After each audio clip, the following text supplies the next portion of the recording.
এখন যদি বলেন হুজুর নবীদের কথা জানলাম, রাষ্ট্রনায়কদের কথা জানলাম, তাহলে যাকাতের বিষয় তো আমাদের কথা আসে নাই, সাধারণ মানুষের কথা আসে নাই। আল্লাহ তাআলা ডাক দিয়ে বলেন, ইয়া আইয়ুহাল্লাযীনা আমানু আনফিকু মিম্মা রাযাকনাকুম মিন ক্বাবলি আন ইয়াতিয়া ইয়াউমুন লা বাই'উন ফীহি ওয়ালা কুল্লাতুন ওয়ালা শাফাআ ওয়াল কাফিরুনা হুমুজ জালিমুন। সাধারণ মানুষের ক্ষেত্রে আল্লাহ খুব কঠিন একটা কথা বলছে। এই আয়াতটা শুরু সূরা বাকারা আয়াত নাম্বার 254। কত বলেন তো? জোরে বলেন, আরো জোরে বলেন। এদিক তাকান, মারাত্মক একটা আয়াত। এটা শুরু আল্লাহ করছেন কি দিয়া, শেষটা করলেন কি দিয়া, এটা গভীর একটা চিন্তা করা দরকার। সূরা বাকারা আয়াত নাম্বার কত? 254। আল্লাহ শুরু করছেন ইয়া আইয়ুহাল্লাযীনা আমানু।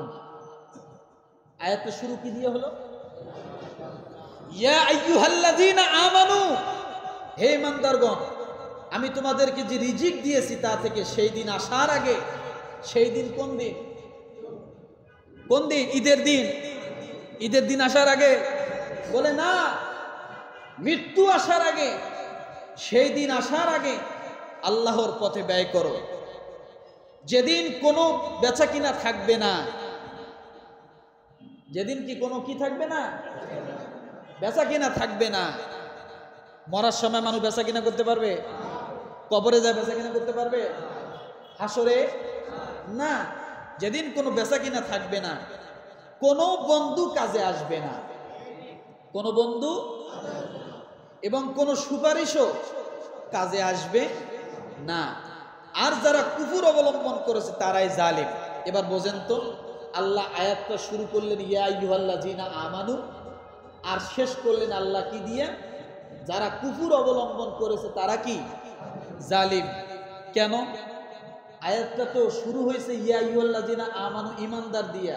শেষ তো হওয়া লাগছিল মুত্তাকি, মুমিনিন, মুহসিনিন, মুফলিহিন এগুলা দিয়া। কথা ঠিক কিনা? কিন্তু আল্লাহ এই আয়াতটা শেষ করলেন কি? ওয়াল কাফিরুনা হুমুজ জালিমুন। যারা কুফর অবলম্বন করবে তারা জালেম। তার মানে কি জানেন? আল্লাহ শুরু করছেন ইয়া আইয়ুহাল্লাযীনা আমানু, হে ঈমানদারগণ, তোমরা যদি এগুলা মানো তাহলে তোমরা ঈমানদার। তাহলে তোমরা কি? যদি এই কয়টা মানো তাহলে তোমরা কি? ঈমানদার। আর যদি তোমরা না মানো তাহলে তোমরা অস্বীকারী, তোমরা জালেম।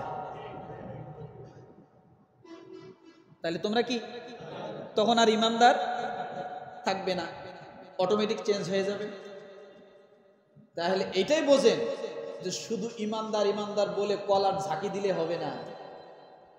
ঈমানদারের ম্যানুয়ালিতে, ঈমানদারের পরিমাপিতে আপনি আছেন কিনা শেষ পর্যন্ত এটা দেখতে হবে। হয়তো শুরুতে আপনি ঈমানদার, শেষে যায় আপনি জালেম। শেষে যায় কি? আপনি জালেম। তাহলে বাহাদুরি করার কিছু আছে? কোন সূরা? কত নম্বর আয়াত? আবারও পড়ে নেবেন।